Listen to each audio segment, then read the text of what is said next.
Hello guys, আজকে আমরা বেরিয়ে গেলাম পীরগঞ্জ কফি হাউস যাওয়ার জন্য। আমরা 3 বন্ধু চলে গেলাম পীরগঞ্জ।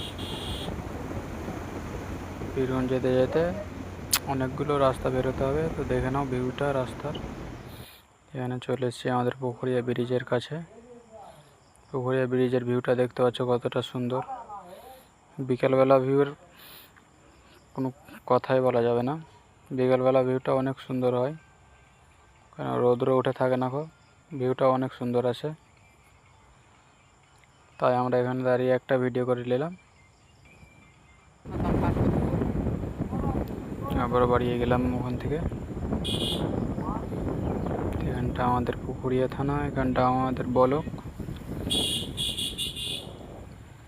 বরক পেরিয়ে চলে এলাম লগমা। এটা ডান দিকে চলে গেল পুকুরিয়া মোড়, আর এদিকে চলে গেল পীরগঞ্জ। তো আমরা চলে গেলাম পীরগঞ্জের দিক। আমাদের গাড়িতে তেল নাই, ওই জন্য ঢুকে গেলাম আমরা তেল পাম্পে তেল ভরার জন্য। এখানে বড় বড় অনেক গাড়ি খাড়ি আছে, তার জন্য ভিড় অনেক। তো আমরা কিছুক্ষণ পর পেয়ে গেলাম তেল ভরে আবার আমরা চলে যাব।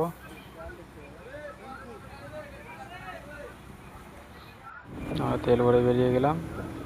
এখানে দুজন বন্ধুকে দেখতে পাচ্ছ ভিডিও করছে, আমি বাইক চালাচ্ছি।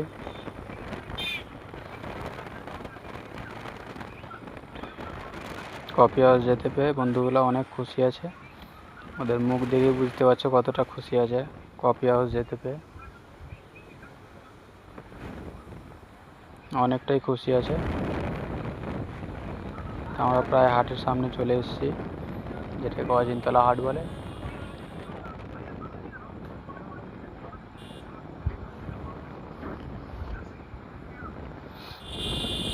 নেত্র মোড়ের ভিউটা দেখতে পাচ্ছ। এখানে সামনে পানির ট্যাঙ্কির কাজ চলছে অনেক দিন থেকে, প্রায় 1.5 বছর থেকে কাজ চলছে। এখনও কাজটা কমপ্লিট হয়নি, কবে কমপ্লিট হবে বলা যাচ্ছে না। এখন সরকারও চেঞ্জ হয়ে গেছে, এটা ট্যাঙ্কি হবে কি হবে না তাও বলা যাচ্ছে না।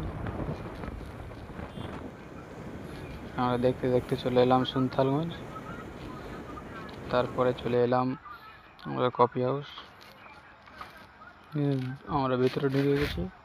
এখন এখানে যে আমরা এক সাইডে বসবো, যেখানে এক সাইডে গিয়ে বসবো তো খুঁজে পাচ্ছে না কোথায় বসবো, পুরোটা ফাঁকা। কোথায় বসবো, কে বলছে এখানে বসবো, কে বলছে ওখানে বসবো। তো আমি সবার আগে চলে গেলাম ও কোনাতে বসার জন্য। দেখতে পাচ্ছ আমার পিছনে পিছনে সবাই আসছে। আমরা এই কোনাটাতে বসে যাব। তারপরে অর্ডার করে দিলাম কফি, আমাদের কফিও চলে এসছে। আমরা কফি খেয়ে বেরিয়ে যাবো বাড়ির জন্য। তো আজকের জন্য আমাদের এখান থেকে ব্লগটা শেষ করছি। কীরকম হয়েছে ব্লগটা আমাদেরকে জানাবে কমেন্ট।